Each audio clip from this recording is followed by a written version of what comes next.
Thank you so much, everyone.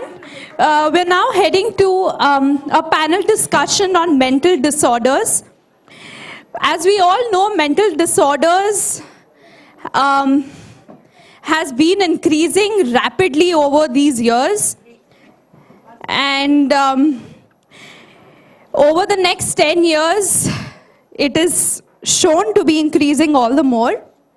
I would like to invite on stage Rob Van, Ove Bruggen, Dr. Kwesi, Dr. Anjali Chabaria,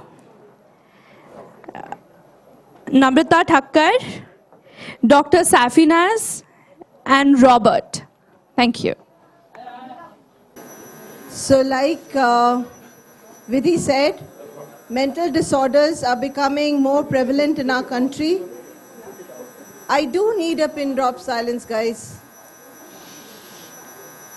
Thank you so much.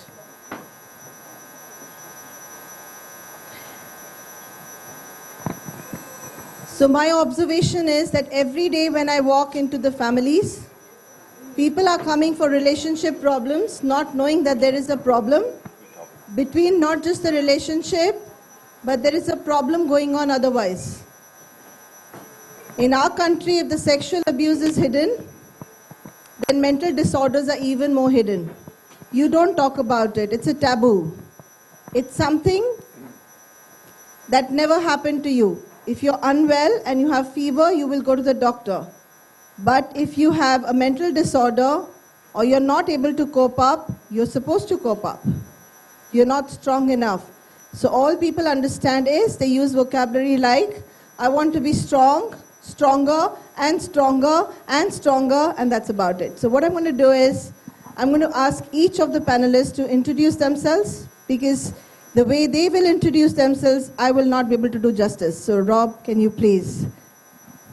Okay. Most already heard a little bit about my introduction. Regarding this session, I do a lot of work regarding behavioral issues, archetypes, and the way I view it is any mental disorder is a very small form or a very pronounced form.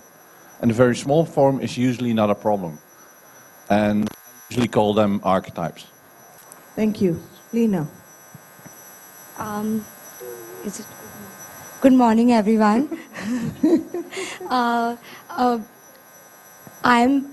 I would say that I'm first a mental health practitioner and then I'm a psychology student. The reason being, I didn't know which career path to choose before I met Anu, because I was in a very conflicting stage. And today where I am, I feel really privileged and I really acknowledge Anu to make me sit here, even though I'm super scared. Thank you so much, and all the mental health team who believe in me. So the reason I'm sitting here is because I myself have gone through a few number of mental disorders and I've been diagnosed, not told that everything's going to be okay. So, but thank you for the belief in mental health, the whole team. Today I'm here only because of them. Thank you. Thank you so much. Richard. I'd like to add a small thing about Lena. She has some amazing things and some amazing insights on how young people experience the world and how that can create conflicts. And it was even totally new for me. Absolutely. Look forward to hearing that. Yeah. Me too.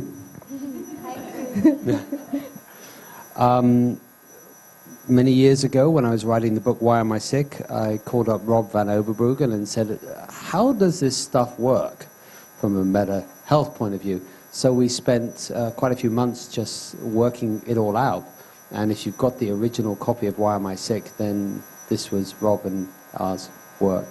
And we've taken it on to other levels. And that's how I got involved in all this. And taught Anu, and we've had some incredible results, haven't we, Anu? She's just unbelievable results with this material. Amazing results. I mean, Richard and Rob are the best that I have known. And I'm sure each one of us, each master trainer, each one of us is brilliant, but because they have been my teachers, so I can vouch for them.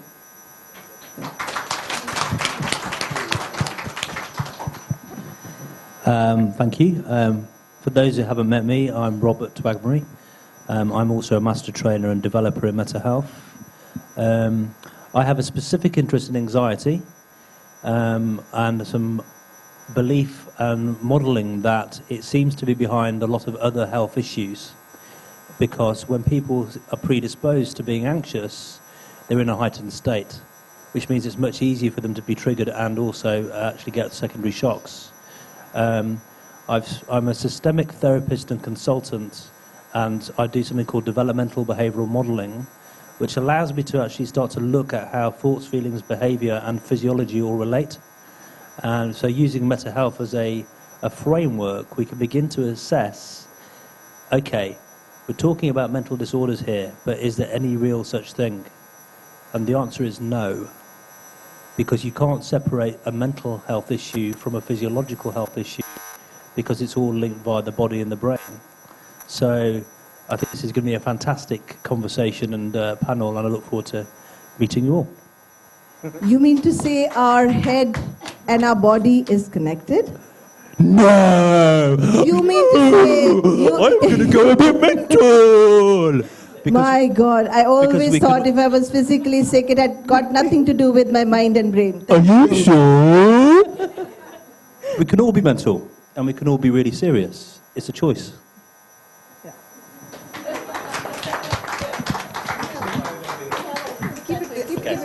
We keep one side in there. Yes, what I'm saying, but I'm Dr. Inez. I'm a psychologist. I'm a practitioner in mental health, or master EFT, PET, hypnosis. And my journey started in mental health from 2013. When you talk about mental disorders, is very complicated or very easy? How a polarity between easy and complicated?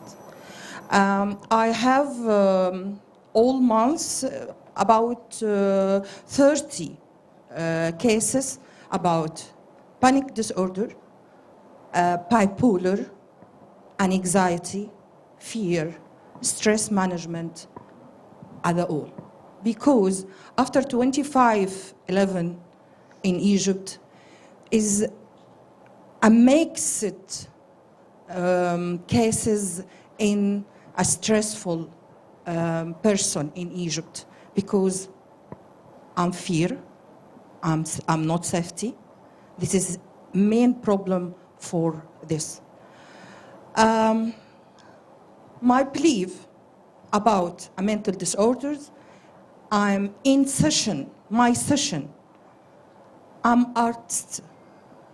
I'm a go about inside the patients and steps by steps to solve many problems inside the patients. Thank you, and appreciate it to see. Thank you. Welcome, Dr. Safine. My name is Dr. Anjali Chabria, and I'm a psychiatrist practicing in Mumbai for more than 25 years. I run a small center which is called as Mind Temple, where we try to integrate all the various therapies that are there to help someone cope. Because I know that, whenever someone comes to see me, the first thing I hear is, oh, I've been thinking for the last 2 years to come and see you. And I say, do I look so scary that you've been thinking for last 2 years? And they say that, no. Psychiatrist means lots of medicines. They just make people sleep. They give people, they make them, all the time people are only taking medicines, and they give electric shocks. So that is the perception of a psychiatrist in India. And yes, you want to say something? Yeah. So I'm sure it's the same over there as well, yes. And it's all over the world probably. But what I try and do, so first of all, my apologies to all of you from all the other psychiatrists who've put these things in your head. But the fact is that, of course, the mind and body are not separate.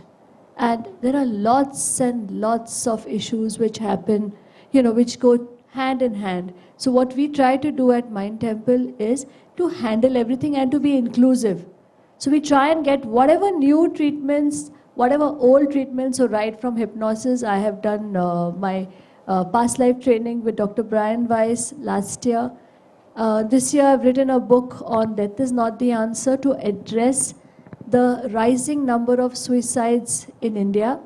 And luckily the book has, I thought I was catering to India, but my first call was from NYU saying that, oh, we like the book and we want to give it to all our. So I've been getting a lot of interest from all over the world for the book.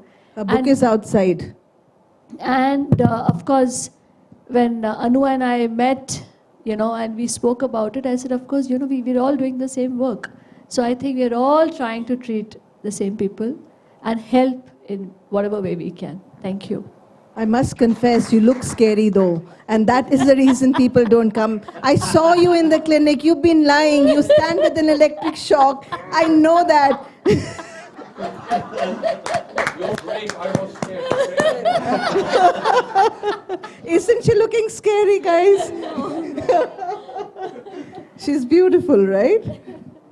Yes, Namrata. Good afternoon, everyone. The panelists, my friends. My name is Namrata Thakkar.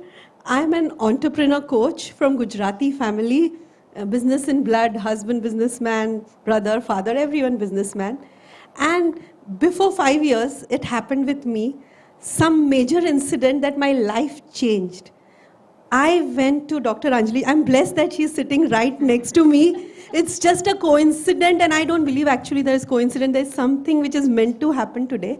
Before 5 years, I had gone to Anjali for a help of a family member who was in severe need, and guess what I found? She made me realize that that member of my family doesn't need help. The help is needed by other family member. And I thought, what the hell? I have come to treat X and she's giving medicines to Y without even asking. And she just got one small personality test done. Friends, this was a life-changing day of my life. And just looking at that personality test, she started treating member Y. And after that, when I started thinking, why did Anjali do that? And I realized my friends around me who were doctors, MDs, and had husbands who had schizophrenia since 25 years, they didn't know that husband had this mental disorder called bipolar and schizophrenia. It was not only me. I met so many friends. And since 5 years, I have done nothing but just explored this mental health and looking what is bipolar disorder, what is schizophrenia. And the first person I met in this journey 4 years before was Anu Mehta. Then after that, she made me realize what is the causes of this mental illness. Then I met my another guru, Zenobia Khodaiji, and she made me realize that, yeah, things can be changed if you believe in yourself and love yourself. And so in process of meeting angels, then I met Pooja Bedi. Her happy soul taught me so much in depth of the mind-body connection meditation. Law of attraction was taught to me by Karishma. And Kavita, I was so happy to meet her again after 4 years. I was so confused and lost when I did Meta Health first time with Anu. And I told Kavita, Kavita, this, that, everyone are referring me 25, 30 course, main kya karu? And Kavita, where is Kavita? Huh. You know, before 4 years, she's telling me, Namrata, don't be so confused. You know, you'll get answers. Just relax, do one course, give yourself 2 months break, and you will get the calling. And that's what exactly happened. I started giving myself time. Okay, let's wait. Now, what is this working? Even I analytically and logically think, ye chal raha hai, nahi chal raha hai. I'm still doing all that. So it is not a coincidence that I'm sitting with Anjali, because Tony Robbins, my coach, whom I learned, he told me, wherever, suppose if you want to go to a psychiatrist, go to the best. And so many counselors and psychiatrists I went, and they were giving medicines to my family member without even listening. They have a huge round of people waiting outside. They are not even ready to listen what's going on, and they just prescribe this. And I see my friends and family taking steroids, putting on a lot of weight, and sleeping. You're saying we have been through it. It takes 3 years to lose 15 kgs, and in 3 months, when a child gains 15 kgs to lose that weight. So Anjali is a psychiatrist who got my family off medicine, not in medicine. So thank you, Anjali, for that. Wonderful. So something very interesting that Namrata said. And I have another special person here who I think should get up for a minute. Rashmi, do you resonate with what she said? That doctors get married to and stay with people who are not okay and they don't do anything about it. Just for a second. Yes, I do. Can you just say what was going on, because this will really add value? Can I have the videos off? All I want to say, we're not going to make it personal. All I'm going to say is that people do get married to people who are qualified, like even doctors. And it may be difficult for you to know that the man you're getting married to or the woman that you're getting married to is not fine. And then you might go on trying to do the next thing. What should I do next? What next? How should I deal with it? I've done everything. I don't know what to do. It's my fault. Soon you reach that category. So when we are treating one person at home and bringing mental awareness, we're saving the whole family. Please understand that.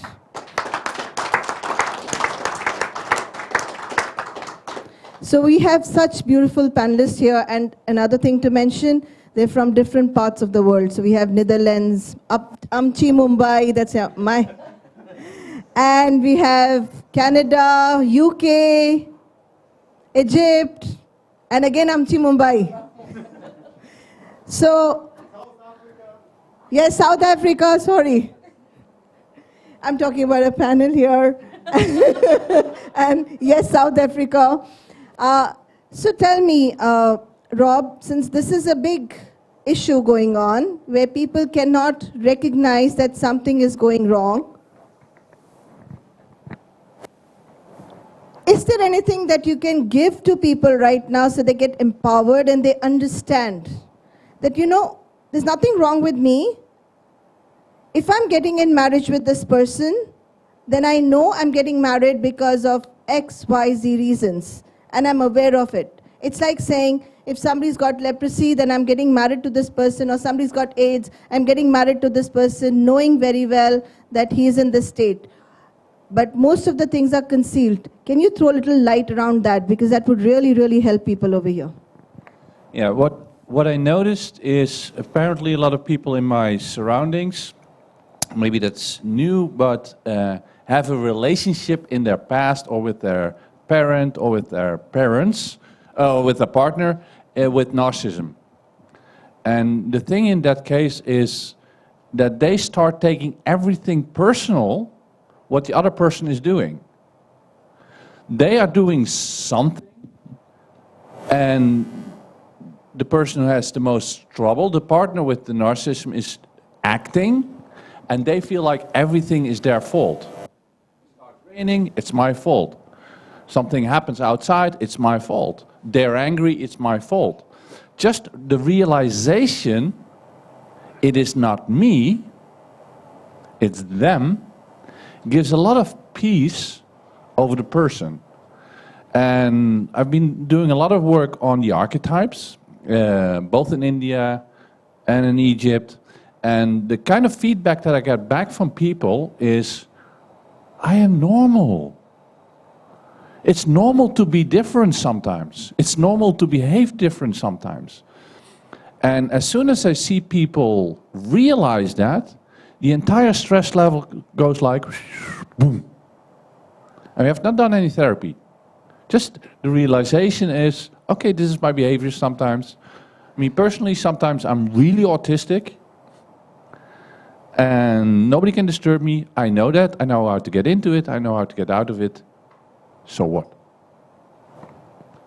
Thank you so much. Lena, you have been suffering from, you said you had mental disorders. Could you, if it's okay with you, could you pick up one thing that really disturbed you the maximum? I was clinically diagnosed as a bipolar patient. So can I just halt you for a minute? Beautiful people here, the minute you hear bipolar, you start thinking that the person is not okay. All of you have two poles. Okay, so all of us are bipolar. It's just that you didn't get diagnosed. Thank you. Yeah.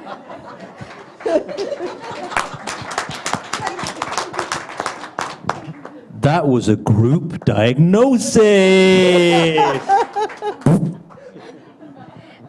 So, just like how Anu said that everybody is bipolar, like everybody goes through manic and depression. This is what we are taught in mental health, that we have one side manic and one depression. Just by realizing that, I actually felt so good, because I thought that, I'm the only one who goes through a lot of mood swings, and I only have hysterical and crying and yelling again. And I did go to a psychiatrist, and the doctor did give me medicines for it. I did go to a counselor. Luckily, the counselor made me meet Anu. So I stopped having medicines, just that she made me meet Anu after a year. So for a year, I was under psychiatric medicines, which increased my different kinds of disorders. Like first I got diagnosed as bipolar, then I wasn't diagnosed, but like it completely put down my, like I went through depression, major depression, so MDD, major depressive disorder, and then they told me that I'm getting hallucinations and delusions. So then, and my mom and dad tried all the black magic puja, everything on me, and it was actually just a result of a breakup. And the breakup got out a lot of repressed memories from my childhood. So, and I happened to get it out in the world. I told my mom about my abuse. And she completely supported me. But the fact that I told it out was like a huge resolution for me. But at the same time, I was going through a lot of judgments around me, because the teenage problems which we go through. So that day, and I put on a lot of weight, and there were like a lot of other rumors. And for a girl at the age of 16, putting on a lot of weight, getting a lot of pimples, was like the world coming to an end. So it was not. I was not at all okay. And I wouldn't say I got a therapy done with Anu. She actually just asked me to come and sit in the workshop. And what she taught me was to speak more about my abuse, because the more I speak it out, it's releasing from my body. So, and then after a while, it took some time, but after a while, I was okay with it. And that's how I'm okay with sharing my abuse story, even with the video camera on. And yeah, so. Please, round of applause for her, please, guys. She's the youngest. She's the youngest practitioner we had. She started her education at the age of 16 with Meta Health, 16. And she continues to educate herself all along. So you give empowerment to people. Richard, same story if you look at, and you have taught me everything. He was my first teacher, he's taught me everything. So basically I was working through you. Thank you. Yeah. So can you throw a little light on this, please? On the problems here, Yes? bipolar disorder from a mental health point of view is that what you want to know? Yes, please. Is a conflict on the right-hand side and the left-hand side. Something that Rob and I worked with from the original work. And what we can see, and I think Rob actually explained it so beautifully at the last workshop that he did, was that if we have a conflict, particularly just above the ear here, which is all about a loss of one's purpose at some level, either as a woman or as a man, it affects people differently, that it changes our hormone levels inside the brain, which ultimately change how we react to certain circumstances. And so we get shocks. I'll give you just some examples of a shock.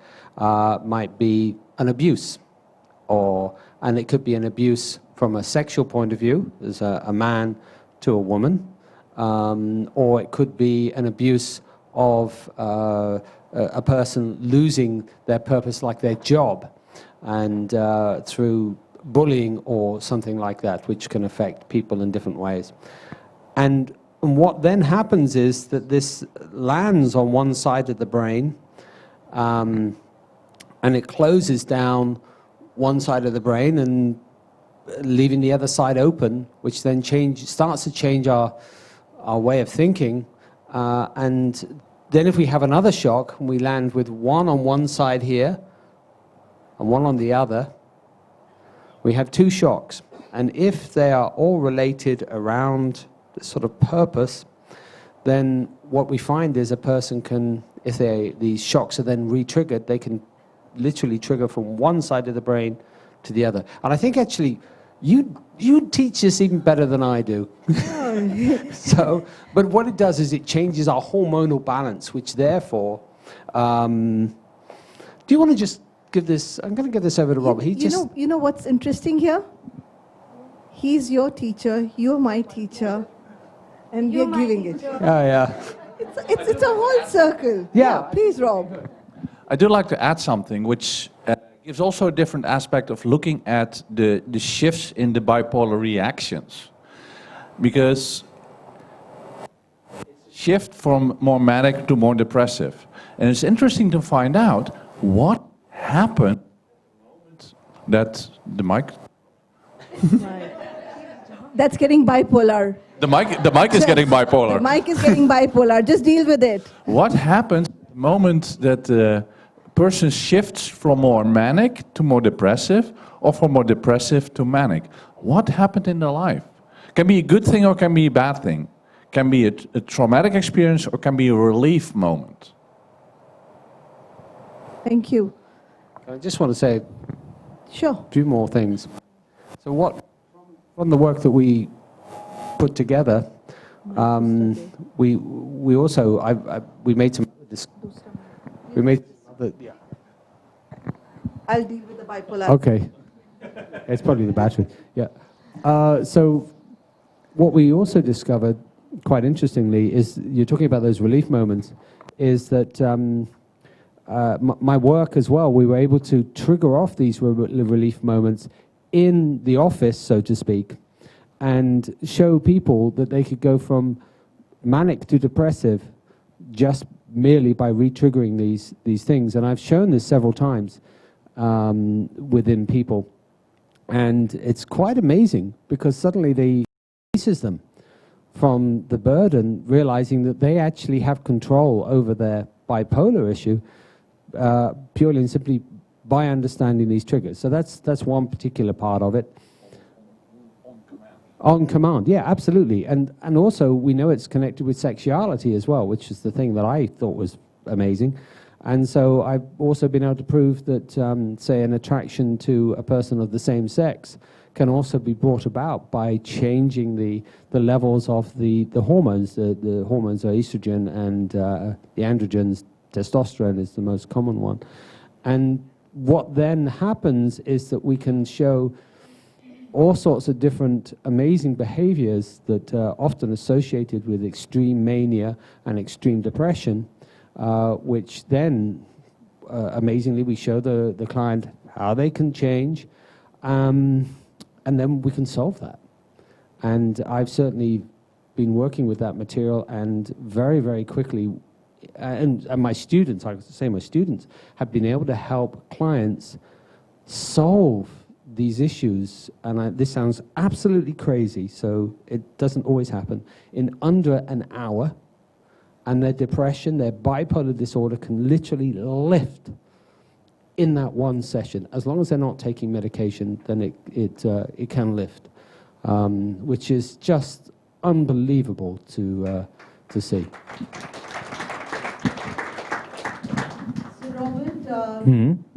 Yes. Robert Wagmari. Maria. Wagmaria. Oh, yes. That's how he does it in the UK. We go back to the Indian. Yeah. Okay, Robert Wagmari. Yes. Hello. Hello, my dear. How are you? So Robert, you're working with metakinetics. Mm-hmm. Is there something new Mm-hmm. that you can pick up and tell us? Because I really don't know your work, so I must confess that. Mhm. But I'm sure you have something amazing out there that we don't know still. Yeah. And so can you share what you know and what we don't know, and we may never know if you don't say. Okay. So, what I'm learning, and this is never ending. You have 5 minutes. Okay. I was going to get Anton actually, because I would like Anton to draw on the board. Please ask Dr. N. Because Anton's the godfather of meta health. Can you join us? I want him to draw the relays, because I think, yeah. Okay. And in German? Could my English is off. Say, Yeah, I always said to him, his English is awful. I love it, and I love it when he says that. It must be a constellation. What I think would be useful if you drew the specific relays to do bipolar, the sexual relays, yeah, the brain, yeah, the cortex. Thank you, Dr. Badam. Now it's become a drawing teacher for us. Yeah. First, Yes. first, what is important, you have to have the image in your inside that we try to be always be in balance. Can I smell something? Can I?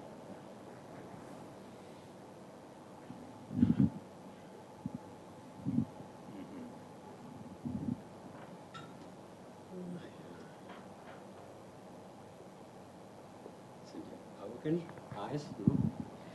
That's the eyes, that's the nose.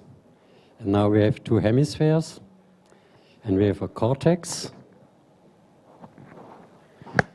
And Bipolar microphone. And, and when you have situations you have to manage with this, then we have informations in our brains. Something. And we can, if these informations are very heavy, we can see these informations like rings, like in the brain. And when the harmony of these 2 hemispheres are not in harmony, then the balance is not good. And we know that, for example, in this left, right side, on this side, we have a region, an area, who we know this. It's important for identity, for sexual reactions. And when we have here a blocked, then the, was heißt Waage? Imbalance? Scale. Okay. The scale. Then we know this person would, for example, be depressive. Yes, and when we can manage it, that this person would be more feeling good, then the scale would be in balance. So I have a patient, a woman, a female patient. We can trigger her with one sentence. When we say to her, "You are a very good woman," then she fall in depression. Why? When she is in balance, and we say, "You are a good woman," this part of negative emotion would be smaller, and the scale would go down here. And then she falls in depression. Thank you very much, Anton.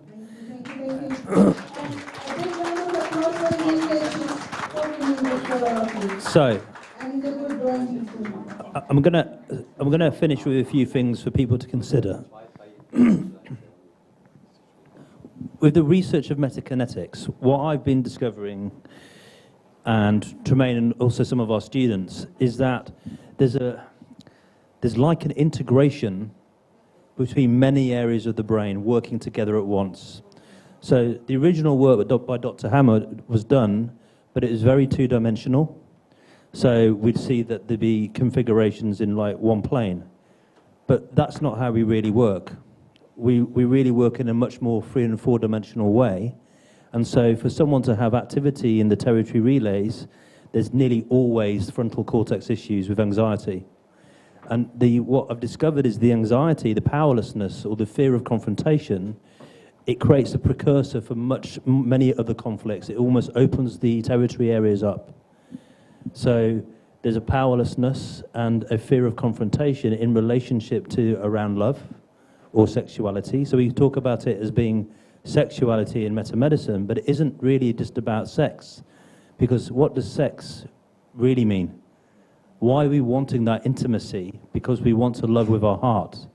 And very interestingly, there's a relationship between the coronary relays and the gametes.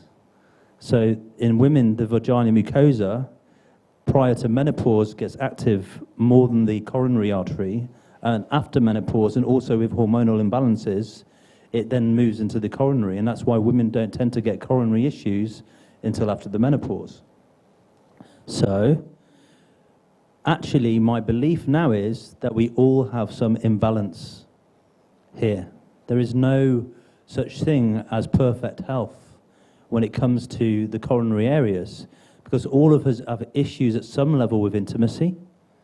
All of us have issues around sexual expression, and it's something that we as human beings are still evolving through into. And society has done a lot of damage to us due to our beliefs about what's acceptable to express or acceptable to need and want. So this is, as far as I'm concerned, an open book. We're still learning, we're still developing a lot of understanding. You know, for me, certainly, this was an issue. And it came from, Richard was saying about, we learn from our parents. And if you have a parent that behaves in a certain way, well, my dad was manic depressive. And I didn't understand, as a 2-year-old or a 3-year-old, the swing in his behavior. So when he was really angry, what does a child do? It's my fault. I blame myself. It's me. I'm the reason that daddy doesn't love me, right?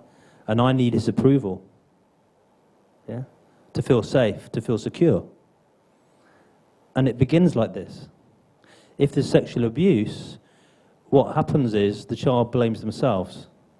They say, I'm wrong. I'm unlovable. And then it creates a massive confusion about sex, because then sex isn't just something like an adult thinks is a normal level. It's like, oh, this is for the development of me and my connection with my partner. It becomes something to gain validity from. So our identity gets confused with our sexual connection with others, and there's a whole range of different things that happen around this. It's a huge issue. Thank you so much. That was really interesting. I'll go to Bird and then come back to you. Yeah.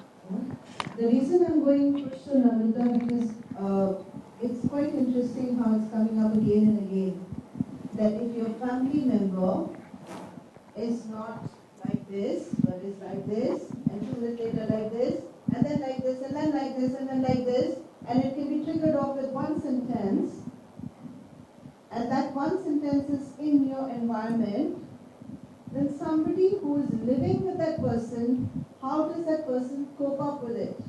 What do you mean by, can they cope up with it? What is it that goes on with them? Thank you, Namrata. Can you see me? I'll stand up. Hello, friends. I have been dealing with mental disorder since my childhood. I was made to believe at the age of 18 that I am fat, no one will marry me. My self-esteem was at level 0 when I was 18. Like, I got married to the first man who came to see me. And I was not even asked why. I had to get married because मेरे को और कोई मिलने वाला नहीं था. He was the last man on the earth. And I started believing everything. And before I could even think, I was a graduate in science, topper in schools and colleges. But still, being from a Gujarati Orthodox family, I always thought that I am not good enough. I cannot be loved. And which was strongly in my belief system. As I told you, before 5 years, when Dr. Anjali Chhabria got to my notice that, Namrata, you have come to me with problem X, and your problem is not X, it is Y. When I got that realization, I was at a biggest shock of my life. I used to think मैं बहुत smart हूँ, बहुत intelligent हूँ, self-esteem 0. But मैं smart तो थी because, financially, career-wise, I was at level 1. Like, whatever I did, I top. Like, yesterday also, I got an entrepreneur coach award at Saffron Award. So it was like, I was getting awards and awards. I'm an Australian citizen. I have worked with Government of New South Wales business licensing. And even here, like, whatever I do, and I realize for me, people ask me, Namrata, why you are at your peak of your career and you leave that career? Like, what are you trying to prove to yourself? That was the question my coach asked you. That wherever you are, it was so difficult to get government job in Australia. And when you get the best job, you get the job, you do it for 1 year and you resign. Like, my coach is asking me, what are you trying to prove yourself? And I started thinking that, what am I trying to prove myself? And then, when I did NLP in relationship with Zenobia, I got to realize that I am lovable, I can be loved. When I met Pooja, she taught me how to be happy and lively in any situation of life. Like, she's not just practiced and preached, I've seen her going through it. Like, for her, her son, her children means everything to her. And today is her son's birthday, and sitting here for me means a lot to me, Pooja. Like, her children is her world and her son's birthday, and sitting here just to hear me. So I met wonderful angels in this journey. And my one sincere advice to everyone is that, what just now Rob said, that we become narcissists, that I used to feel everything is around me is because of me. I used to take all rejection when one day a person makes me feel I am queen, I get Betty, I get best jewelries, I get car, everything. And next day that person abuses you, कि साली तेरी तो शक्ल नहीं देखनी है, मैं तेरे को रास्ते पे लाऊंगा. And and I didn't understand for 20 years, कि does this man love me? Or it was such a confusion for me that what am I going through? But when I told myself, अच्छा आज ऐसा है, it's not over yet. I'm still dealing with it every day. My life is under progress. It's not that it's perfect. But now when I learned how to deal with it, when I'm abused, I never take it personally. I say, okay, it's a phase. कल वापस मेरे को बेटी मिलने वाली है. कल वापस मेरे को.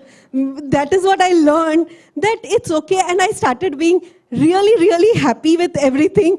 And the energy which I carry. If I tell you last night what I dealt with my life, and I'm standing here, I thank Pooja for it.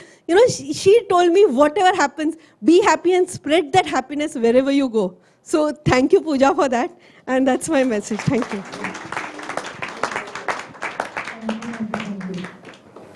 This is a short thing, I think. Quite, yeah. Because I was just reflecting on my own experience, and I've done a fair amount of work on resolving this recently. And one of the important things to realise is that when we have conflicts as children, when we're young, there's a much bigger impact on us personally, and it reflects and ripples through into adulthood. So because my dad would swing between being very angry and being very loving towards me, there's a huge amount of confusion. So he was like this. And my reaction was, when he got angry, I'm wrong, and I'd go sad and depressed. Now, therefore, I developed this hypersensitivity through the premotor sensory cortex, like an extrasensory perception of people's anger. And as soon as anybody, it wasn't just dad anymore, it generalizes. As soon as anybody got angry, whether it was directed to me or not, I could just sense it even in the field, I would automatically go down. And I didn't know why.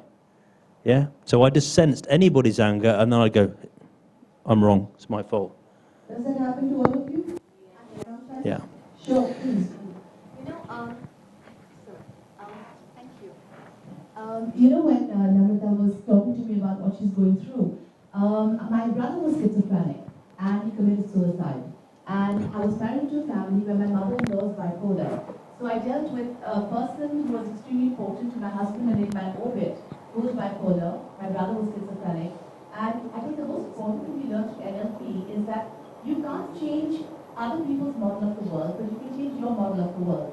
Which is that whatever comes into your orbit, through greater sciences, you know that you attract it because you have a learning in it, etc., etc. But the most important thing you take home is that you can't change other people, but you can definitely change your reaction to what is happening in your orbit.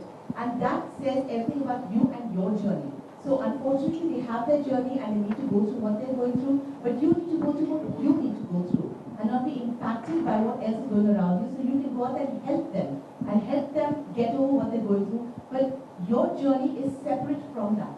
And that's what I basically kept telling Namrata, is that you just go on doing what you need to do. Be happy in your orbit and spread that. Just be the person you need to be. And hopefully by virtue of that, everything in your surroundings will automatically change.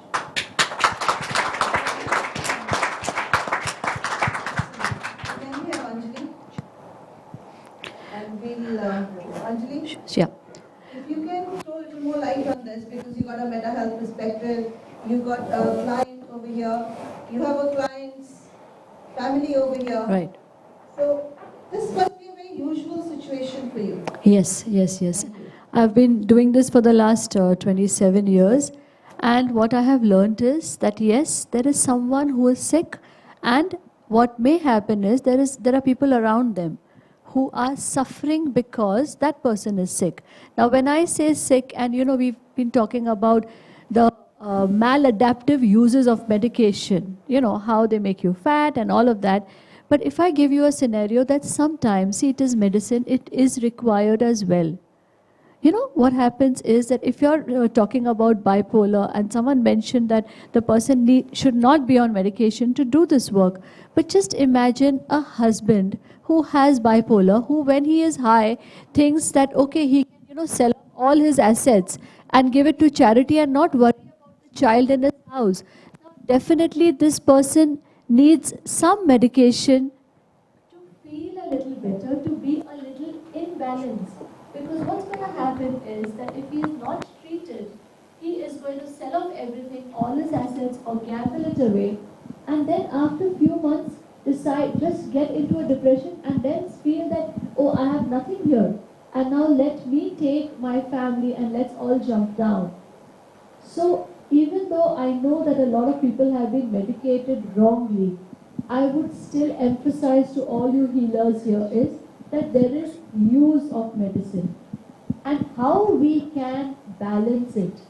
I always feel that, we were just talking outside and she says it's always a fight going on between psychiatrists and psychologists, healers and psychiatrists, and honestly I think we should all work together. Because Can we work together? absolutely. Will you connect with us and work together? Can you say that loudly? Can we all connect together? Yes, we can all connect. Wonderful. And I think we should, because each one is like one drop in the ocean. And we always hear this, that it takes a whole community to raise a child. And I think when someone's been at the battering end, like so beautifully she expressed, I probably put a drop in her cup. She put another drop, Pooja put another drop, I think you mentioned someone else who's sitting behind you. Kavita put another drop. So I think we all need to do it. And of course, there are people who are suffering. Probably they are the ones who need the medication. And there are those who are the victims of their suffering. And they can be healed and they can be taught to live life in another way and not take it on themselves that it is my fault. Thank you so much. You want to say something? Richard wants to add to that. I have a belief about the medication. as well, which is the same as yours. There are many people whose lives would not be here if it wasn't for the medication, and whose also houses would not be here for the medication. My comment was just, if someone is not on medication and we do the work, we can see the bipolar and the depression, the mania literally lift. If they are on medication, it takes way longer, and I'm also going to say something else. We, as healing practitioners, cannot interfere with that medication whatsoever. What I always do, and talking about working with wonderful professionals, is I always say, and I pick up the phone and talk to the professional, this client has come to me, they are on medication, you know, they want to do this work, and if the professional says I'm strongly against it, I don't do it. But if they say that's absolutely fine, you're dealing with the shocks, I'm okay with that, and then we work together with the client, and the client then comes off their medication, and it may take 6 months, sometimes a year, and we've had tremendous amount of success. So it's not nice and simple, oh, this is a lovely fluffy thing. It's not. It's actually very serious, and it takes a lot of work. Okay. So what you're saying is that we have to be balanced. We can't be just medication, and we can't be just therapy. So there has to be a complete integration, and without that integration, the results may not be possible. I guess if the person is not on medication, we can still bring the person back to balance. But if they are on medication, it might help. I've had clients who have come off their medication without any medical interventions, and they've ended up with me, and they're mad. And what do I do? So we speak to the psychiatrist and Thank you. You know, what do we do? In a severe disorder, you have to take medication. Thank you. The reason I'm saying that because in India we see a lot of people who are severely ill, but just because of the stigma associated, they will not visit a doctor. You know, as she said that they will go all over the world, they will go to faith healers, you know, somebody is going to do exorcism on them, and they will not take medication. And then there are those who are over-medicated. You know, but and again that's because of lack of knowledge and awareness. You know? Wonderful. Very, very short as an answer to that. When I work with people who are on medication, I always say, like, go to your prescribing physician for advice on your medication. And if you suddenly feel like this is working and you feel better, go and make another appointment to revise or rediscuss your medication, the levels, the dosages. Thank you so much, because you know that takes away so much from people's minds. What should they do? No, I have to give her the stage. I'm sorry. Her PowerPoint is there. We'll come back to you. I'm really sorry about this. Please, I have to let her go, and we will come back to you.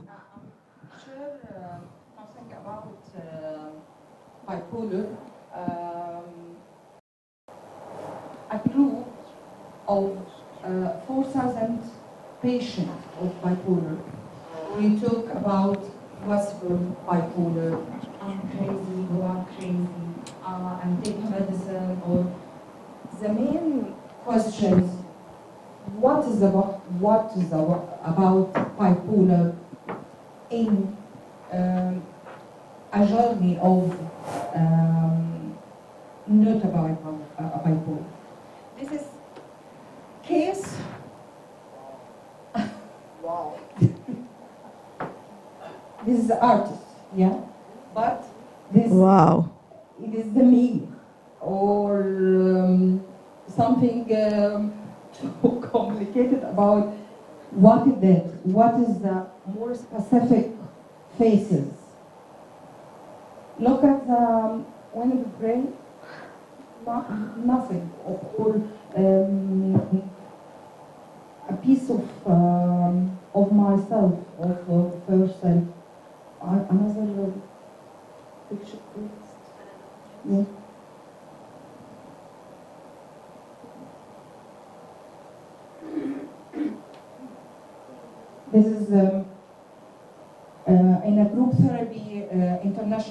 in Egypt, a president, this is a picture perfect to talk about what is a bipolar. This after therapy, this I think is this picture.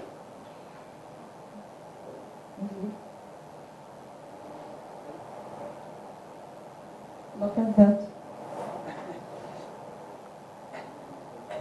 And flowers. No problem. And flowers. No eyes. And shut the mouth and stretch.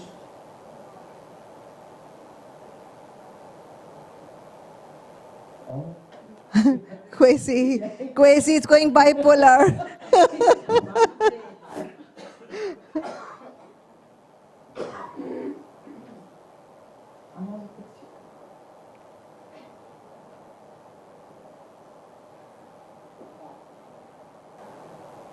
Wow. Switch. Yeah. Wow. Clear. Now this is a clear face. And look at the eye. So, Safinas, you get the drawings done? Yeah. You get the drawings done for this? You mean? The name of the picture, the carrot. Wow. Yeah. Yeah.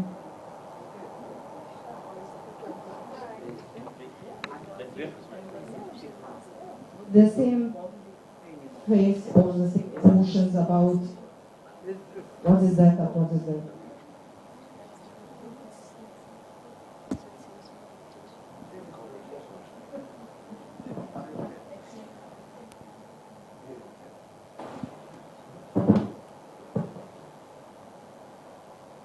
Look at the picture, mom and dad.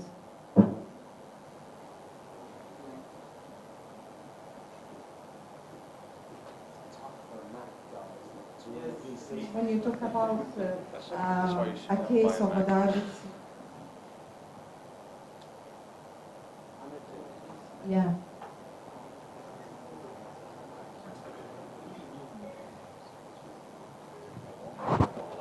You take a medicine in this case, but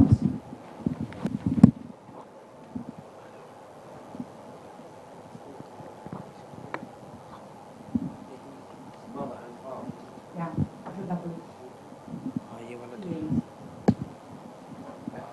a mental health, thank you. A mental health, a meditation or EFT is more interested for this case after medication, after session, a psychology. I think how to integrate it, a mental disorders and the art therapy or the musical therapy or play therapy is very important to integrate it. Thank you so much. I want to share something. Thank you. Thank you. That was amazing, wasn't it? You can come to know from the drawings what's going on. So here we finish this panel, but I think Rob wanted to say something. Robert wanted to say something very quickly. Okay, I'm so sorry about that. Yes, please. The final talk I want to give to Lina.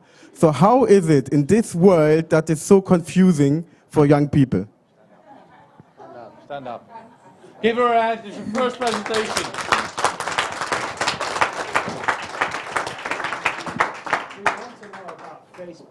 What is the question? How do young people cope in this crazy world? I actually had prepared like an article about how the youth nowadays have romanticized depression and anxiety. The reason being because I've suffered through it, so I know what it means, but at the same time, because because of the freedom of speech, and of course it's really nice because awareness is needed, but it doesn't.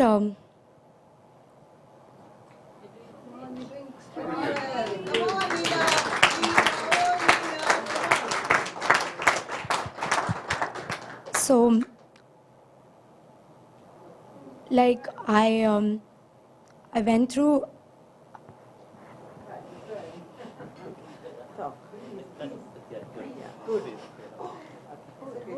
So I went through depression and anxiety, like major. I don't know, but It's okay. You're doing extremely well. Come on. and then I knew a person who was also going through this similar thing, but the way we both reacted was different. That girl was as severe as me, and she was very suicidal. And but then I realized that the way she was dealing with the things was wrong, and that's when it struck me that we are not getting the right definition and guidance about what anxiety and depression is and how do we deal with it, especially with the social media around it's like a rat race, that uh, there's an image created of how a girl should be, of how a boy should be. If a boy like shaves, then and it's if he's clean shaven and if he clicks a selfie, he's like more probably like he would be probably gay. And if a girl is wearing short clothes and showing her cleavage and like doing all that selfie, it's not she's slut shamed, but nobody knows that what drove her or him to do that. And because of that, they might have their own issues, but the people who are watching, uh, they think that they need to follow them, and in that case they try to become the other person, and the whole, it's like a vicious circle. One person does this becomes a new trend, and then there was a trend of skinny girls, now there's a trend of curvy girls, now soon there will be a trend of skinny girls again. And in all of that, we teenage girls feel a lot of pressure, because end of the day we have pressure from our family members also. Like, when I was thin, everybody was like, why don't you get fat? You should be healthy. Now I got fat, so like, why are you so fat? You should be thin. Yeah, like, and if not thin or fat, like, why is your hair like this? So we're constantly judged about the way we look, and somehow there are like bloggers who have not even gone through what anxiety and depression means, and they write that how if you have anxiety, if your partner has anxiety, how you have to behave with them. If this is how an anxiety person lives a day, it's just like they're creating a lot of sympathy, and they're creating a lot of wrong impression which they shouldn't, because I have a friend who like clicks a picture. She's saying outside her psychiatrist or hospital, and she's like, I need to do this. I'm finally doing it. And the next minute, she's like, I'm finally sitting. And then she again clicks a picture, saying, I'm eating this medicine. And she's the same girl who has actually severe suicidal issues. But when I asked her that, does your psychiatrist know that, you click a lot of Snapchats and, you put it down? She's like, no, that part she doesn't know. So, like, we are kind of being ignorant, because it looks quite normal, because Snapchatting is so normal for the teenagers. So it's just, yeah, this is what I wanted to say, that they're just making depression and anxieties like really fun, And like, as an entertainment source, because, like the other friends is like, did you see her Snapchat story? She actually had that pill. She actually did this. And like, you're admitted in the hospital and like you've got an injection over here and you're clicking a picture and saying that I've got an injection over here. And so that's not right, because the people who actually suffer through it, we know what it means and we want to withdraw from the society. We just need acceptance of love. And because my other friend didn't channel it right, she by clicking pictures, she's thinking that she's getting love and she's getting popularity, but she's going in the wrong direction. So, we need to stop that. Thank you. I'm sorry I took a lot of time.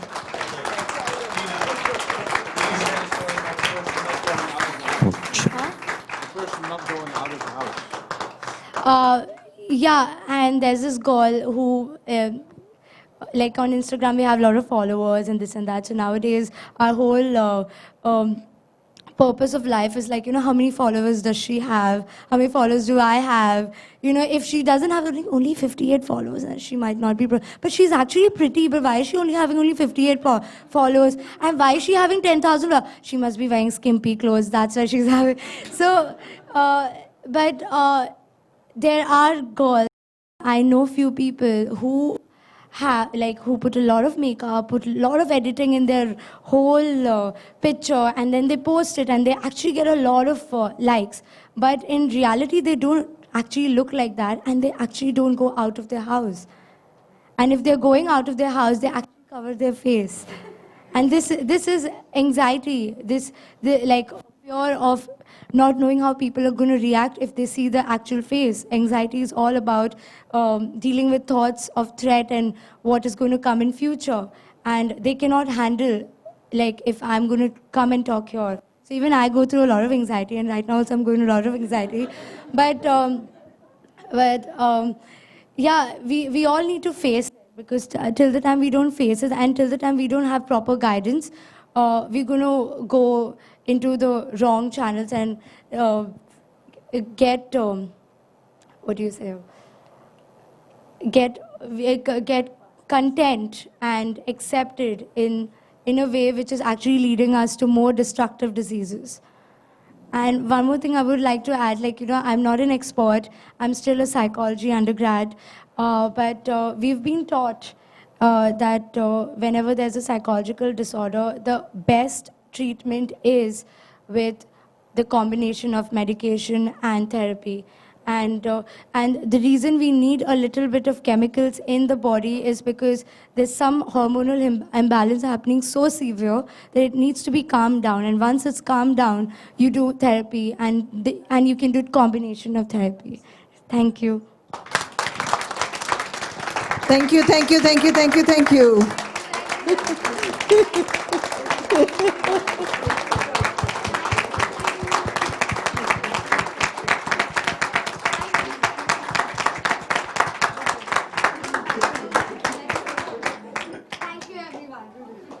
Leena, आपके लिए ये कहने को दिल करता है, आए हो मेरी जिंदगी में तुम बहार बनके. Can somebody translate? जाने दो. That was let it be.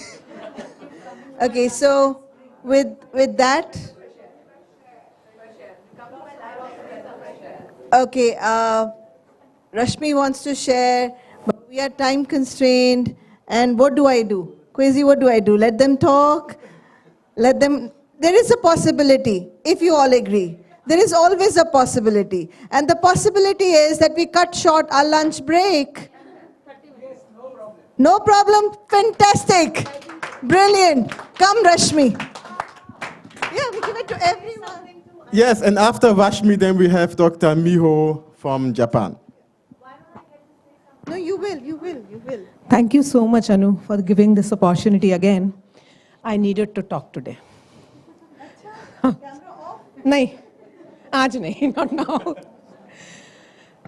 When my name was spoken, I mean, when you spoke my name, suddenly it came as a Yuden, and I landed up, into the deepest waters and the deepest turmoil I had ever faced. Sorry. But that, I mean, I have to deal with it. I have to. When I got married, I came to know that my husband was suffering from a mental disorder. As a doctor, now I know it's not a mental disorder anymore. We all go through it.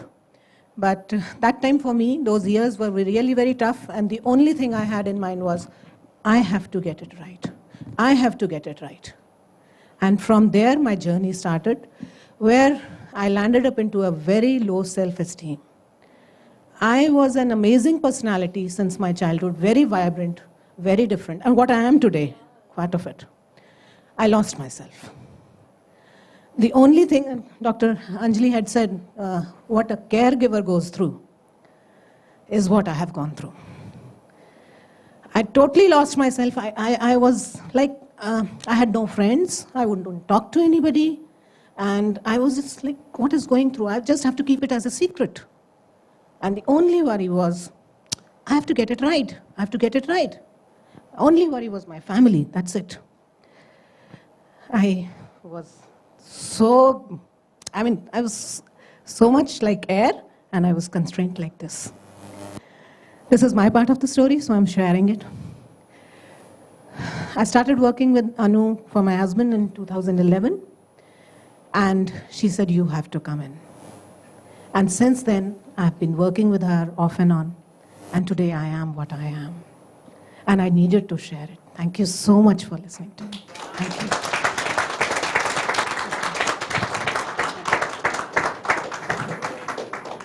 Now I have two of them, bipolar. Which one? This or this?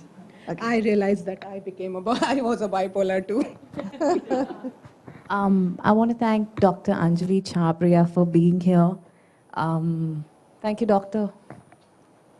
When I first moved from the United States and I came to India, I got Buddhist guidance to go straight to Dr. Anjali Chabria. And I really thought that there was something wrong with me when she... You're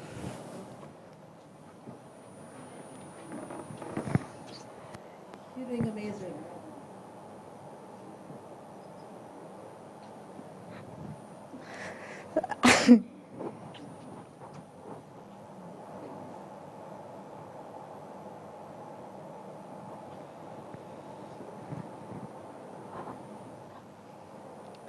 So I'm glad that I didn't take the medication, but she counseled my parents, my elder brother, and she did recommend that me and my elder brother should go for counseling, which I should have listened to you.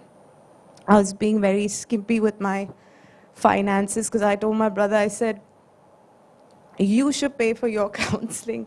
I'm not going to pay for it. And he was like, go to hell. I'm not going to pay for this kind of shit. Sorry for my language. I realized that, there's always alternatives.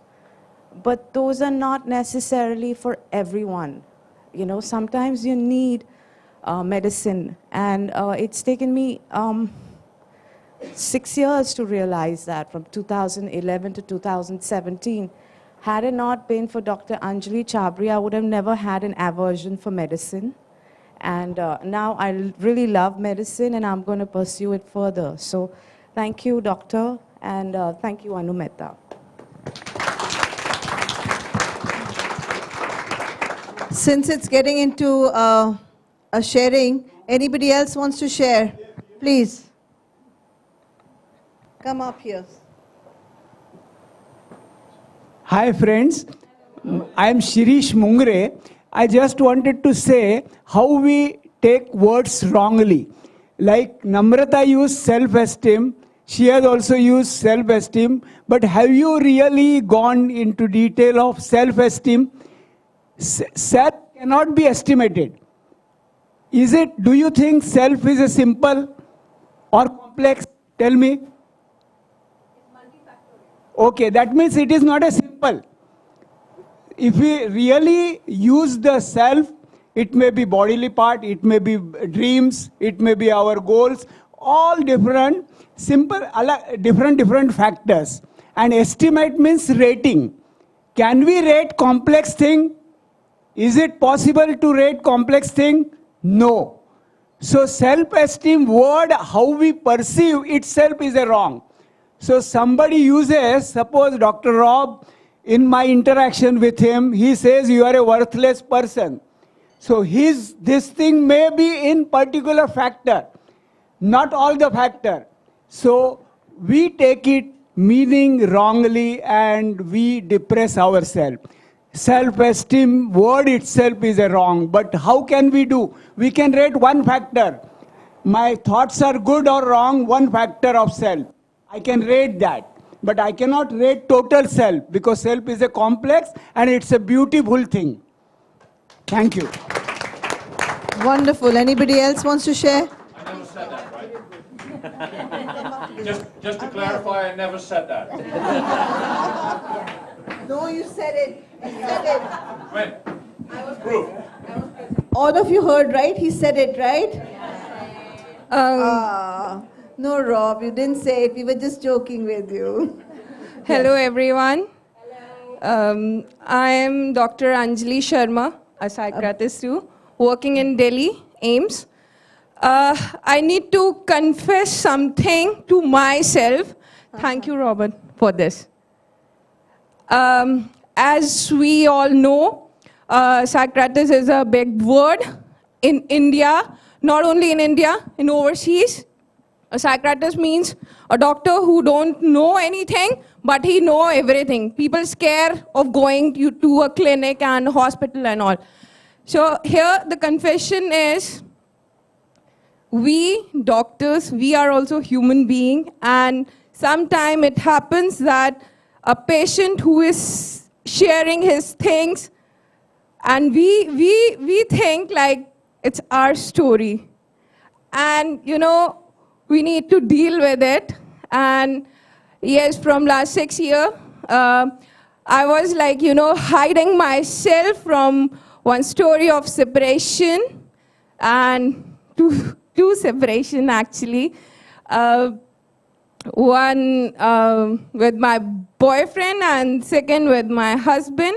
And It's releasing, right? Breathe, breathe, breathe. Brilliant. Stay within. I never confess it in front of anyone because it was, a tough thing, for a doctor from a medical background or a mental health, like to say something, yes, I have a same problem which you are suffering, And according to me, I am holding a very good position, so I can't share, I can't see a doctor even. Like, how can I see? I am a doctor. I have a image. How can I spoil that? Nobody is here to listen to me, not even parents. Parents what say? You're a doctor. You need to deal with this. Then, it feels so isolated, loneliness, and lot of things inside. So what I was doing, I was like running and running and running and running and running. My professional life was like this now, and my personal life is like this. And I become complete machine. But last night, thank you. Robert Murray. And first of all, like a big thank you for this existence. Ki somehow I connected with Anu. I really don't know how. And she's just an angel to me, and I really don't know why I'm saying all this stuff in front of you. Maybe this is something, a new beginning for me. Releasing something, and I wish, like, from last 5-6 months, I'm on steroids, so put on a lot of weight, and but this meta thing is like awesome. Yes, one more thing, this is for me, confession, and the next thing is, yes, being a doctor, when we treat a patient, what we people do, yes, of course, medicines are important, very, very important, because sometimes what happened, the hormonal imbalance was so high, we need to be, at the same time, we need to be treated. But exceptions are always there. Don't, addict for medicines that I can't understand anything. Trust me, friends, Robert asked me, are you taking medicine? I said, no, no, no. But I was hiding it, which I released it just right now. Wonderful. Congratulations. Just stay there. We have somebody who wants to offer her healing. And we have this brilliant person over here. Hey, you're welcome. Stay there. You want her to stay here? I say. No. All, no. I like this. That this Thank has at you. least created a ripple. I like this. Listen me, my opinion. Should comment. First moment. Every doctor, etc. Take energy, negative energy from patients. This is normal. All time, 10, 20 years, all time. But it's necessary study transformation energy and positive or balance. This is comedy. If it's no understand why you work as a doctor. Second moment. We are resonance. All time resonance. And here I take energy, resonance. You smile. You afraid. You love. You close. You're very good. This is resonance. Every people, this is individual soul. For you, this is very important. Every day, you development, your soul, your God, my God, all one God give you condition for development soul. This is normal. Don't crying. This is good example. This is good example. This is confirmation today. Yeah. This is temple very, very weak. Today, result. We are see. Today, result, good result. Give negative energy, change. This is mother, this is student, this is professional, this is all good. Not only girl, woman. Result. This is result. You see. Thank you. Thank you. Reflect. Thank you. Only. Okay. Who do I give first? Wow, I like this, okay? It's good news because this means this has opened up your hearts. This means there is a change coming. This means something is about to begin.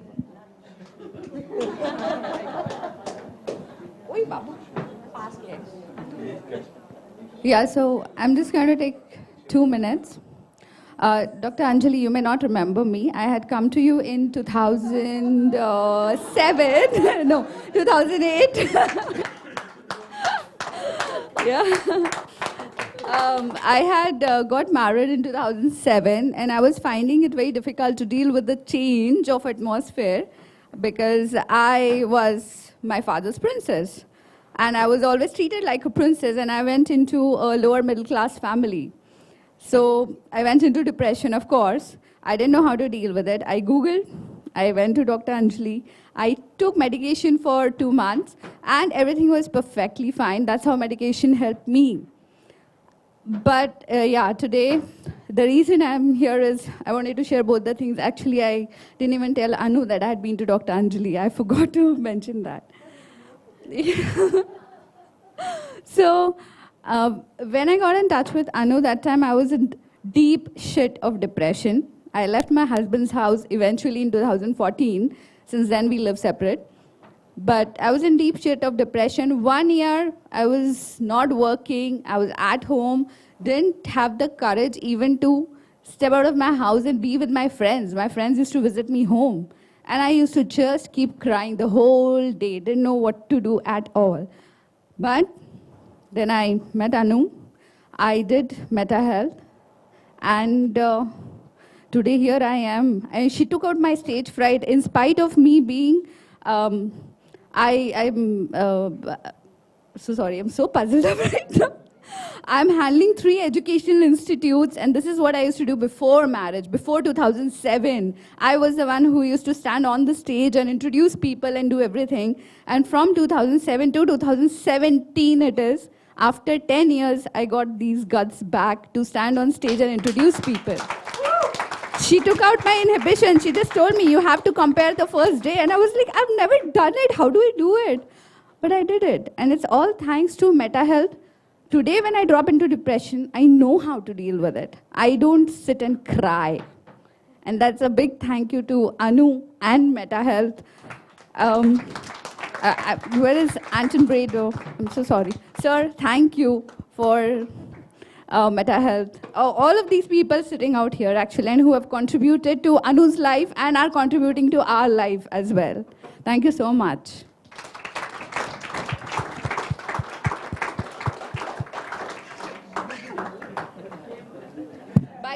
By the way, she is our biggest support system. I really want to tell everybody who's come from out of India, Anu is a biggest support system to all her students.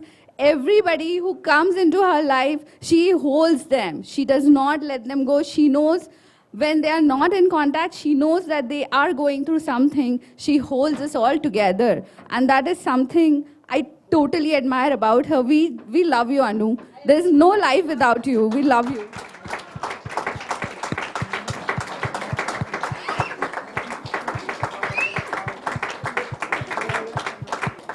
What's in on the action? Don't take my mom away. He's getting territorial. By the way, these are all kids who sit in the class and study. Our classes go on with children in the class. We have children who are just born, you know, Amy, and to another kid over there right behind, Ira, she created the whole puppet show, everything. The kids are involved. We've started teaching kids as young as being in the womb. You teach the mother. He knows about Pats and KFC better than me. Thank you, thank you. Anybody else? Because we're... Of course. Everything out of the box is good. Two basic observations on all of this. We're studying science and talked about meta-science. And of course, in the world of metaphysics, as we explore it deeper and deeper, you talk about entity possession. And yes, maybe exorcism seems like one of those really strange woo-woo kind of Eastern things. But when you study metaphysics deeply, you understand that there are other energy forms existent on this planet. We can't negate that. And that there is something like entity possession, and that even 60% of our planet has it. 60% of human beings have entity possession. And that is what is reflected when you talk about disorders like bipolarity, schizophrenia, cerebral palsy, etc. And the amount of work that's been done through hypnosis in dealing with taking out entities from bodies. I've done it personally myself, and it's been revelatory. Energy fields like Reiki, etc., also deal with it in a different manner. They do it energetically.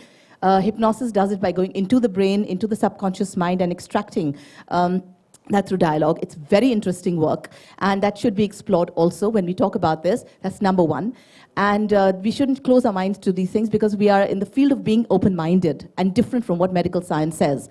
That's number one. Number two is, I loved your story, Lena. It was very lovely to hear you come out and be this person today, and amusing to hear you speak about your friend in that manner. But a take on that. your friend seemed to have made it fashionable. Maybe that was her way of dealing with things, because everyone deals with their situation differently. So by being judgmental and casting a negative light on how she dealt with it isn't fair to her, because that is very bold of her to come out and say it publicly and loudly that she has a disease and a condition and she's addressing it. And if you talk about mental illness being swept under the carpet with stigma, like was in the time when my brother had it 20 years ago and he committed suicide, I'd rather today that people talk about it openly, even make it fashionable, than create a stigma and put it under the carpet. So maybe she's inspiring a lot of people out there to actually come forward and make it something that's not a stigma anymore. We need to consider that too.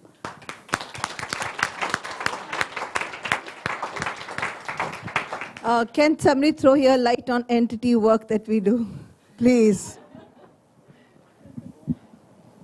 From my perspective, well, we've done quite a lot of entity work, haven't we? Yeah, okay. So entity work,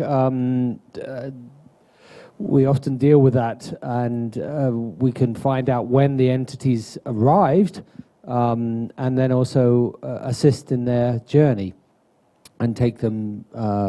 You can do it in all sorts of ways. And my work in ACE Flow, we're even finding that we can release the entities very, very peacefully and easily. So, yeah, they do exist. And for a Westerner like me, who comes from Canada and the UK, entities are not something that we'd ever even consider. But it was such a joy to be able to openly talk about them in India, and we've had great success in just releasing them. But I will tell you something else. They do exist, even in the UK and in Canada. Just people don't talk. Did I get a visa for the entity? Does that bring one in? Yeah. Thank you. You want me to do this sharing or end up? No, share. Share. I won't stop you. Looks like it's taking lives of its own. Yeah, so just to give a little background, I was born and brought up in a very protective Gujarati Orthodox family, like how Namrata was sharing. We both share the same caste. And then got married to a family where they were over-demanding and over-expecting from me, and I gave my whole heart out, my everything, soul out to them, just to please them, without realizing that what am I doing. And I had, my husband went through some sort of financial crisis, and something came on me to run the house and all. And I picked up the private education course, and I was an educationalist and made so many dyslexia. I did do the best in the 10th standard. And then, of course, my whole heart was on the mysticism, and the college career was, of course, BSc and DMLT, but somehow I always wanted to be a very compassionate doctor type person, which I never got into any medical. But I got an opportunity to be in metaphysics and, care for people through different subjects. And there I came across tarot, numero, vastu. And I was like feeling very good because I was progressing very well. But at the heart of heart, I was not a happy person. I was just pleasing everyone, but I was killing myself inside. And there we are sharing a nice stall where Anu Mehta is participating and I'm participating. And while passing by, she catches hold of me, and I happen to see what is she doing. And then she happened to do some sort of scan with Lecker antenna, and she told me two things, which was a very secret only to my heart. And I said, it's okay, but I never bothered because I was a very fighter and go-getter, and I've never opened my mouth to anyone to share my problems, as if I can't cry out to anyone, and I am a very strong person. And there comes Anu Mehta in my life from that day onwards. And I did EFT, Meta Health, Matrix Reimprinting, all with her, where, of course, I could not resolve. I had a very bad knee problem, which was straight there after my marriage. Within 3 months, I had fell down and some fibroma was there, and I was operated. And I know what emotional trauma, after meeting Anu, I realized that what emotional trauma had caused that problem. And I could definitely get some sort of insights and informations through Meta, through EFT. I could help people. Now I'm really a good emotional healer, and I operate only from my heart, and I care so much for my patient that they should get done in just one healing session and 2 healing sessions, because I know what is that pain. And nobody has time to come back to you. So I just want to help them out. And I have resolved my 70% of the knee pain with the help of Skina and My Health. EFT and Meta Health, knowing what exactly is the root cause of the problem. So big Thank you so to much, Roop. Anu, for giving me this opportunity to be here, to be with her, to be sharing with her. And whenever everybody sees both of us, they say, "Are you both sisters?" And we often say, "Yeah, sisters from the past lives." Soul sisters. Soul sisters from the past lives. Thank you so much. Thank you so much, Anu. Yeah. Thank you so much. I really, really appreciate everybody sharing. It means a lot. आप अगर सोचेंगे तो शायद कुछ बदल जाए, और बदलना नहीं है कुछ, इंट्रोस्पेक्ट करना है, बस अंदर जाना है. You don't have to change anything. Change is the worst thing that we can ever bring, because, you know, a beggar stands on the road and says, give me change. Give me change. You have the change inside? Please give me change. You have the change? You have the change? Please, you're a psychiatrist. You must be having a change. Come on, Rob. You must be having a change. Oh, I got the change. I just got the change. He's given me a penny. Now imagine if I was asking change like this, or I would just sit down and understand and educate myself. There is the biggest gift that you can give yourself, is the gift of education. Give it to yourself, get self-empowered. I don't think any of my teachers have taught me that they have to become anybody's walking stick and move ahead, walk, fly. Thank you so much. Let's finish with a positive note. Yeah. Break time, I'm sure your I know. bladders are full. Run. I do want to add a small statement. Please. There are a lot of therapists being thanked for their work now, but there's one person that is missing. The person himself. Because the therapist can do nothing without the person, the client, the patient actually accepting and working with the information. Brilliant. So, thank you so much. Yeah. We are ending the session here. Thank you so much to all the panelists here, Rob, Lena, Richard, Anton, Safina, Anjali, Robert, Namrata, Anu, Kwesi, all the people who has shared their story, confessed something, and also to all your participants who are sitting here and watching us and supporting us by being here.